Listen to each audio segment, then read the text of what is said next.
Hi, this is Dr. Don, and we are talking about a series called Meet Your Family System.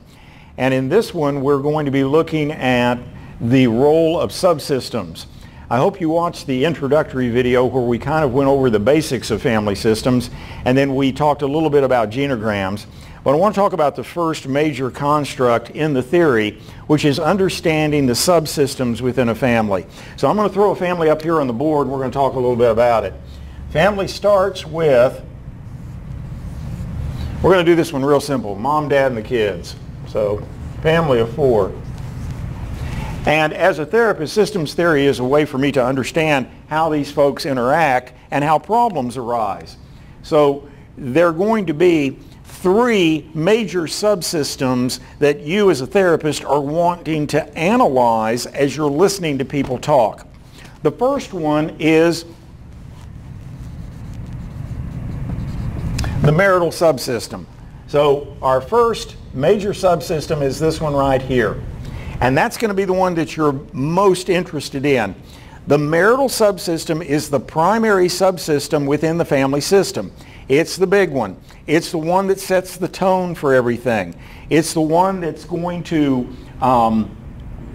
really dictate health or dysfunction to the rest of the system. So as I'm listening to people talk, I'm really interested in how that marital subsystem is communicating, resolving problems, solving conflict, dealing with issues of intimacy and those kinds of things. So the first one is that marital subsystem. The second one that we're interested in is the parental subsystem. The parental subsystem is a little more complicated. So watch it with me for just a second.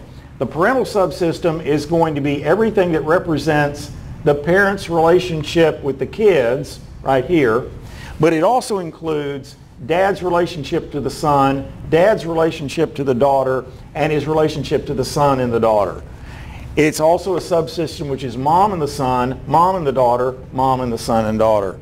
So there are multiple subsystems that are in the parental subsystem. So that's number 2,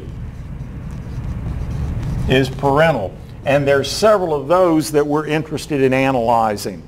And as a therapist, you're going to want to ask some questions about, tell me what it's like, your relationship with your son. What's it like with you and your daughter? Just tell me a little bit of information about that. The third one, one more thing incidentally, is that strong marital subsystem is going to then make for more positive impact in the parental subsystem. In other words, the kids are going to derive a lot of strength from strength in that marital subsystem. If the marital subsystem is not operational and working real well, then the kids are going to suffer as a result of it. They're going to be impacted by that. The third subsystem is the sibling. The sibling subsystem, which of course is the kiddos. And the way that they interact with each other, the way that they bond, the way they tease, the way they have fun.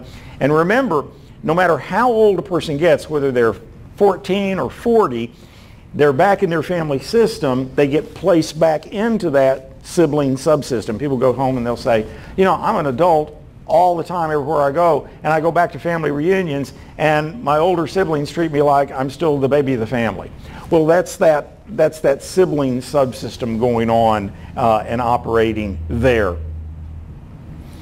The next thing we're going to say about this is when there is marital distress, I know this is kind of a mess here, but when there's conflict in the marital subsystem, folks aren't getting along real well, does it stay there or does it reverberate on out?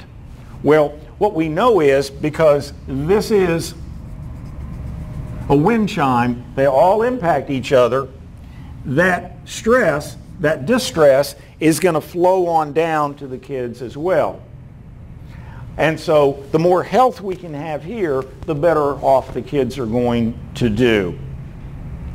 Understanding subsystems is also very powerful today because it helps us make sense out of blended families. Let me do this real simply for you. Clean this up just a little bit. Let's say that's a second marriage. and we've got a first marriage over here, and we've got a couple of kids here, and then a couple of kids here. Well, we've got a marital subsystem here, we've got a former marital subsystem here, got two of them, and I'm not going to do all of these, subsystems help us understand all of the relationships. So just his parenting relationships. He's got parenting with all four of those, with each one of those, and with those two, and all of those combinations. So constructing your subsystems, and if she had, a blended family on the other side, it'd be even more complex. So as you get into understanding family systems theory, the first construct that we stop at is those subsystems and understanding marital, parental, and sibling subsystems as a way to view the family.